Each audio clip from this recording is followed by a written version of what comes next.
పట్టాలను కూడా పెట్టించడం జరిగింది. చాలా మందివి అఫీషియల్గా జయంతులు వర్ధంతులు నిర్వహించేటటువంటి ఒక సాంప్రదాయానికి తొవ్వలు వేయడం జరిగింది.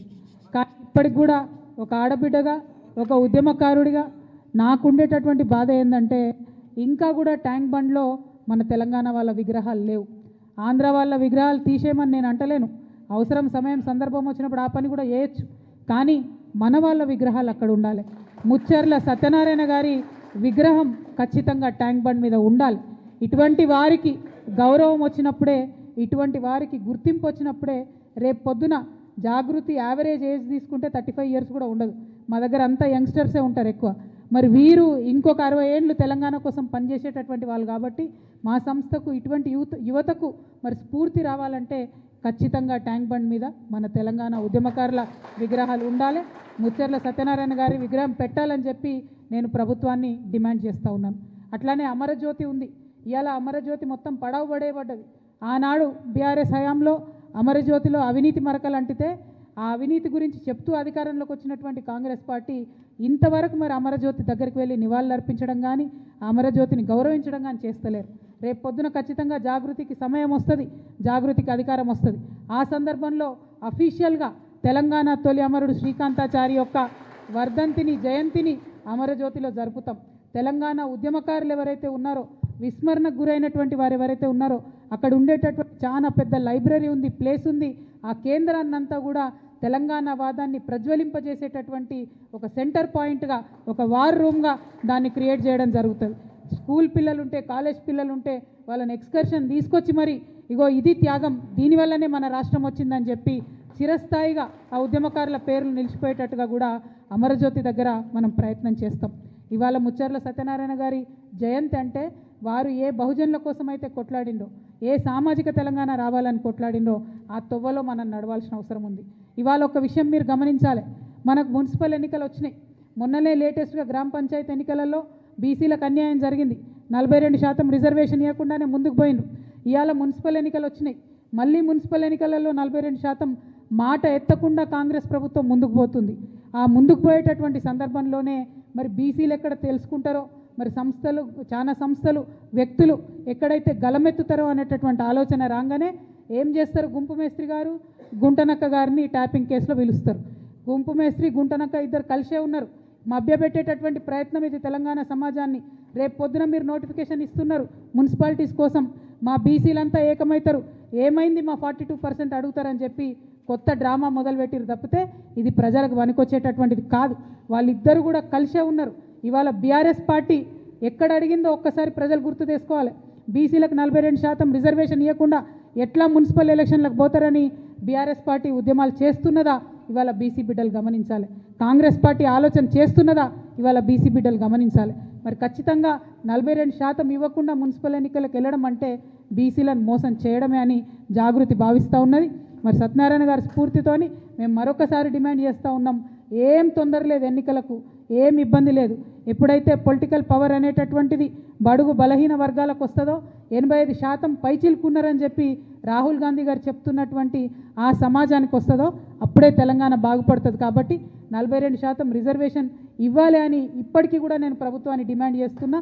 ఆలస్యం కాలేదు, ఆ దిశగా ఆలోచన చేయాలి. ఒకవేళ ఇవ్వకుండా ప్రభుత్వం ముందుకు పోతే మాకు చాలామంది ఫోన్లు చేస్తున్నారు, జాగృతిగా మీరు మద్దతు ఇవ్వండి అని. మేము ఇంకా ఫుల్ ఫ్లెజ్డ్ పొలిటికల్ పార్టీ కాలేదు, ఎన్నికల్లో పోటీ చేసే పరిస్థితి లేదు. కాకపోతే ఎవరు ఎక్కడ నిలబడ్డా బీసీ, ఎస్సీ, ఎస్టీ, మైనారిటీ, ముఖ్యంగా మా ఆడబిడ్డలు, మా యువ మిత్రులు ఎక్కడ నిలబడ్డా వారు మా మద్దతు కోరితే తప్పకుండా జాగృతి తరఫున మద్దతు ఇస్తామని నేను ఈ సందర్భంగా తెలియజేస్తూ ఉన్నాను. రాష్ట్ర వ్యాప్తంగా అనేక మున్సిపాలిటీస్ నుంచి మాకు ఫోన్స్ వస్తున్నాయి. వారందరికీ ఒకటే మాట చెప్తున్నాం, జనరల్ సీట్ ఉన్నా సరే వెయ్యండి. ఎందుకంటే నేను యువతకి ఇవాళ పిలిపిస్తూ ఉన్నా, మహిళలకు ఇవాళ పిలిపిస్తూ ఉన్నా. మనం రాజకీయాల్లో ఎమ్మెల్యేలుగా ఎదగాలి, ఎంపీలుగా ఎదగాలంటే గ్రామ స్థాయిలో అవకాశం ఉన్న కాడ మొదలు పెట్టండి, మీకు ఎక్స్పీరియన్స్ వస్తుంది. గెలుపు ఓటమి ఇంపార్టెంట్ కాదు, ఎలక్షన్ ప్రాసెస్ ఎట్లా ఉంటుంది, ఎలక్షనీరింగ్ ఎట్లా ఉంటుంది, ప్రజల దగ్గరికి పోయి ఓటు అడిగేటటువంటి విధానం ఎట్లా ఉంటుంది, ఇది మీకు ఒక ట్రైనింగ్ గ్రౌండ్గా, ఒక ప్రిపరేటరీ గ్రౌండ్గా పనికొస్తుంది. కాబట్టి మున్సిపల్ ఎన్నికలు సంపూర్ణంగా మీరు వాడుకోవాలని చెప్పి తెలంగాణ యువతకు, తెలంగాణ మహిళలకు, తెలంగాణ బీసీ బిడ్డలకు నేను పిలుపునిస్తూ ఉన్నాను. మాకు ఎక్కడ వీలైతే అక్కడ మమ్మల్ని ఎవరు అప్రోచ్ అయితే వాళ్లకు మేము మద్దతు ఇస్తాం. అవసరమైన చోట మా కార్యకర్తలు పోతారు, నేను పోతాం, అందరం పోయి ప్రచారం కూడా చేసి మరి యువ మిత్రులను, కరప్షన్ లేనటువంటి వాళ్ళను, కొత్తగా రాజకీయాల్లోకి రావాలనుకునే వాళ్ళను తప్పకుండా ఆహ్వానిస్తామని కూడా ఈ సందర్భంగా నేను తెలియజేస్తూ ఉన్నాను. అదే కాకుండా మీ అందరికీ తెలుసు, మరి ఇందాక నేను చెప్పినట్టు ఏదైతే బీసీల విషయంలో బీఆర్ఎస్ కాంగ్రెస్ కలిసి మభ్యపెడతా ఉన్నారో, నిన్న మొన్న నవ్వొచ్చింది నాకు. కేటీఆర్ గారు పోయి సికింద్రాబాద్ జిల్లా చేయాలని ఉద్యమం చేస్తున్నారు. 10 ఏళ్లలో సికింద్రాబాద్ జిల్లా చేయమని అడిగినటువంటి వాళ్ళందరినీ కూడా అణచివేసి జైళ్ళల్లో వేసి విస్మరించి ఇవాళ మళ్ళా కొత్తగా పోయి సికింద్రాబాద్ జిల్లా చేయాలని కేటీఆర్ గారు మాట్లాడుతూ ఉన్నారు. నేను ఒకటే చెప్తా ఉన్నాను, రేవంత్ రెడ్డి గారు జిల్లాలు పునర్వ్యవస్థీకరణ చేస్తామని చెప్పి మాట్లాడుతున్నారు. కానీ మనందరికీ తెలుసు, జనగణన చేస్తున్నటువంటి కేంద్ర ప్రభుత్వం జిల్లాల పునర్విభజన పైన పాబంది పెట్టింది 2027 వరకు. అయినా సరే రేవంత్ రెడ్డి గారు నేను పునర్విభజన అని మాట్లాడుతున్నారు. అది ఇప్పట్లో కాదు. కానీ జాగృతిగా మేము డిమాండ్ చేస్తూ ఉన్నాం, జిల్లాల పునర్విభజన ఎప్పుడు జరిగినా సికింద్రాబాద్ని ప్రత్యేక జిల్లాగా ఏర్పాటు చేయాలని చెప్పి మేము డిమాండ్ చేస్తూ ఉన్నాం. అట్లానే హుజూరాబాద్లో వరంగల్ దగ్గర ఒక డిమాండ్ ఉంది. పివి నరసింహారావు గారు ఒక్కరు మన తెలంగాణ నుంచి ఎదిగి ప్రధానమంత్రిగా పోయినరు, వారి పేరు పెట్టాలనే డిమాండ్ ఉంది. ఏదో ఒక జిల్లాకు పివి నరసింహారావు గారి పేరు పెట్టాలని కూడా ఈ సందర్భంగా నేను డిమాండ్ చేస్తూ ఉన్నాను. మరి ఇక్కడ ఇంకొక విషయం, బీసీ నాయకులు ముఖ్యంగా బీసీ మేధావులు ఆలోచించాలని నేను కోరుతా ఉన్నాను. మనకు కాంగ్రెస్ ప్రభుత్వం మొన్న జరిగిన కులగణనలో తీరని అన్యాయం చేసింది. బీసీల లెక్క తప్పు చేసి చూపింది, తక్కువగా చేసి చూపింది. మరి ఈ అన్యాయాన్ని సవరించేటటువంటి ఒక సువర్ణ అవకాశం కేంద్ర ప్రభుత్వం చేపడుతున్నటువంటి జనగణన ద్వారా మనందరికి కూడా వచ్చింది. ఈ అవకాశాన్ని మనం ఖచ్చితంగా వాడుకోవాలంటే ఏం చేయాలి? తెలంగాణ జాగృతి ఒక ముందడుగు వేస్తున్నది. మా ప్రయత్నం నచ్చితే బీసీ మేధావులు, నాయకులు, ప్రజలు కలిసి రావాలని నేను కోరుతా ఉన్నాను. కేంద్ర ప్రభుత్వం రేపు చేపట్టబోయేటటువంటి కులగణనలో ఏదైతే కులాల పట్టిక ఉంటుందో ఒక్కొక్క రాష్ట్రంలో ఒక్కొక్క పేరుతో పిలుస్తారు. ఇంకా ఏంటంటే బీసీల సంఖ్య చాలా ఎక్కువ ఉంటుంది.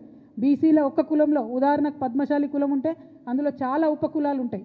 కుట్ర ఎక్కడ జరుగుతుందంటే పద్మశాలీల సంఖ్య వేరే చూపిస్తారు, పద్మశాలీల ఉపకులాల సంఖ్య వేరే చూపిస్తారు. దానివల్ల బీసీల సంఖ్య, కులాల సంఖ్య తగ్గేటటువంటి ఆస్కారం ఉంటుంది. కాబట్టి ఒక అధ్యయనం చేపడుతుంది తెలంగాణ జాగృతి. త్వరలోనే ఒక రౌండ్ టేబుల్ కాన్ఫరెన్స్ కూడా పెట్టి అందరినీ కూడా మేము పిలుస్తాం. ఒక సమగ్రమైనటువంటి నివేదిక తయారు చేసి కేంద్ర ప్రభుత్వానికి కూడా మేము ఇస్తాం.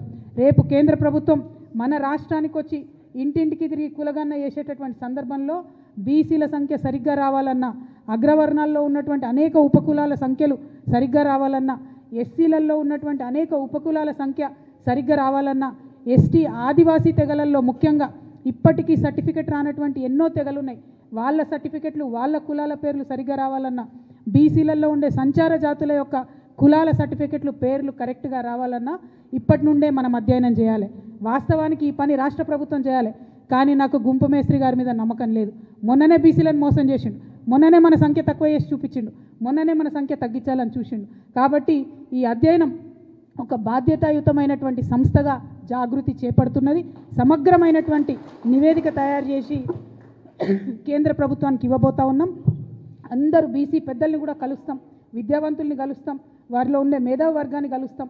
ఏ కులంలో ఏ ఉపకులాలు ఉన్నాయో ఆ పట్టిక ఏందో తీసుకుంటాం, ఏ పేర్లతో ఉన్నాయో తీసుకుంటాం. దీనికోసం మా వంతుగా ప్రయత్నం చేస్తాం.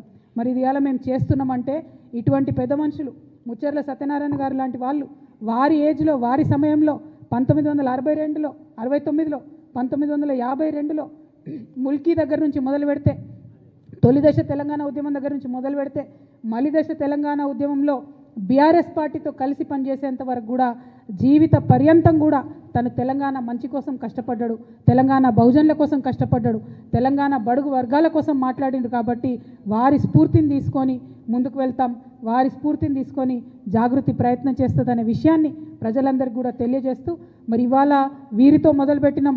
ఇంకా ఎవరైతే మన తెలంగాణ మూమెంట్లో అన్సంగ్ హీరోస్ ఉంటారో వాళ్ళందరి జీవితాలను కూడా, వారి చరిత్రలను కూడా నిక్షిప్తం చేసే ప్రయత్నం చేస్తామని తెలియజేస్తూ మీ అందరి దగ్గర కూడా నేను సెలవు తీసుకుంటా ఉన్నాను. Thank you. జై తెలంగాణ, జై జాగృతి. కొనసాగిస్తాం అమరవీరుల ఆశయాలను, కొనసాగిస్తాం అమరవీరుల ఆశయాలను, కొనసాగిస్తాం ముచ్చర్ల సత్యనారాయణ గారి ఆశయాలను, కొనసాగిస్తాం ప్రొఫెసర్ జయశంకర్ గారి ఆశయాలను. జై తెలంగాణ, జై జాగృతి.